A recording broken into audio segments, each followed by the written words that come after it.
Hello and welcome to another video artcast or podcast that I'm doing. This one that I'm doing today just kind of covers more with just some sketchbook drawing and based on these moviegoers that I saw while I was at the movie theater. I just wanted to mention, be sure to go to schoolism.com and if you're interested, sign up for the character design class. And I say that I'm getting a lot of emails from people as to how they can sign up for the class and where to go, and that it was filling up pretty quick. And I apologize for that, but it is. If you can just go into the schoolism and you go, the faster you kind of sign up with it, the faster you're just going to get your place within the class. So, but thanks so much for everyone who's participated and wants to participate in it. So what I'm doing here is the program I'm drawing in is Sketchbook Pro, alias Sketchbook Pro. And again, this program is just great in comparison to Photoshop. I love Photoshop too, but when I'm doing these loose sketches in the alias Sketchbook, and this is all done on the Cintiq, for some reason there's no drag really with it, and it just feels a lot more natural, like I'm drawing on paper, than when I'm drawing on anything else. If I was drawing, using Photoshop or Illustrator or Painter or anything like that, there's still that little bit of a drag, but it's not quite there. And also the brush size, I guess maybe I'm just able to master the brush sizes on this a lot easier than I am personally on Photoshop. I'm not that much of a Photoshop expert, but I really love this program. But what I'm doing today here is just a quick sketch. I didn't take it all the way to the finish. You'll just see by the end. And this goes into the sort of memory sketching again. I was at the movie theaters with my wife and was just looking, waiting in line to buy some tickets. And there was a couple that just stuck out at the movie theater. I'm out in Simi Valley, so in California, and these guys just stuck out to me, and I just remembered them. I thought, I just want to remember this, so I observed them and looked at them, and I liked what I saw. I liked the face shapes, I liked the just proportions, the clothing, everything else, so I wanted to just capture that on the paper.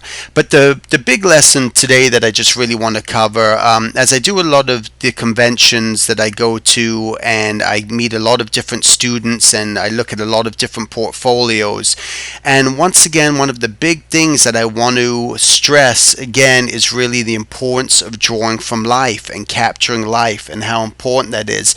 I feel there's a lot of people who are drawing in their sketchbooks again, and I mentioned this in one of my other art casts, but they're not really observing. They're just kind of doodling and drawing their own thing. Otherwise, a lot of the times they're going to life drawing, but not really enough life drawing. I'm just really an advocate for life drawing. I know not everyone does it all the time, and that's fine. I mean, one of my personal heroes, Mort Drucker, even told me he never went to life drawing classes.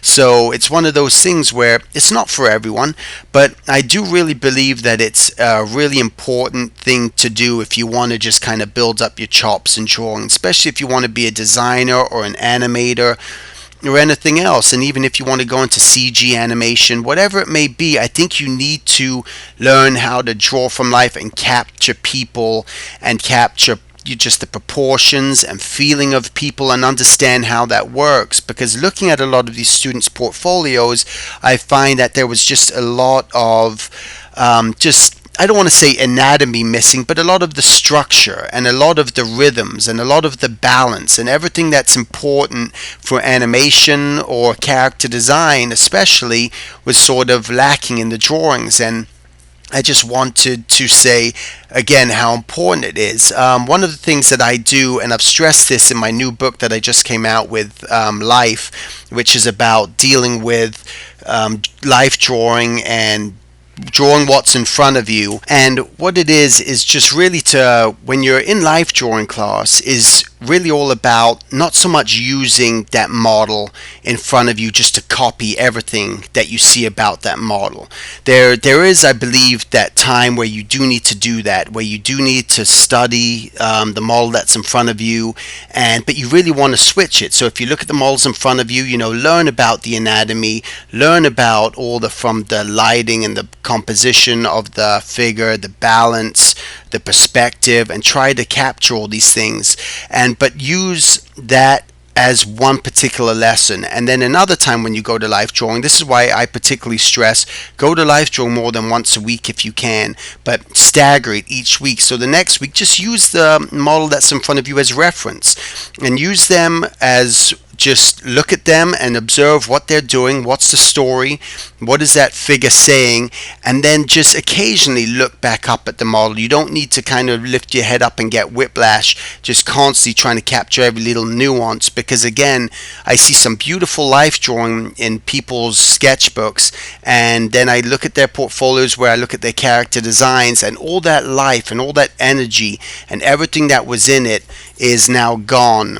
And it's because they're not taking the time to really study and caricature almost what's in front of them. And for me, that's how I grew, and that's how I learned. It's once I stopped actually copying what was just in front of me and started to invent more, that gave me the ability to start to manipulate shapes and start to create different types of characters. For instance, just like with this. So when you're going to just that, I don't need someone standing in front of me to draw a couple standing next to each other, and that's really the goal, that you don't want to have to always have photo reference. There's a time to use photo reference, and there's a time to not use photo reference. Photo reference is a great way to, and I talk about it in my class all the time, is just to start to gather your information for what you need for the project you're going to do. For instance, if I'm going to be designing a World War II soldier, I don't just want to try to make that up, what I think a World War II soldier looks like, if I have no sort of reference. I want to know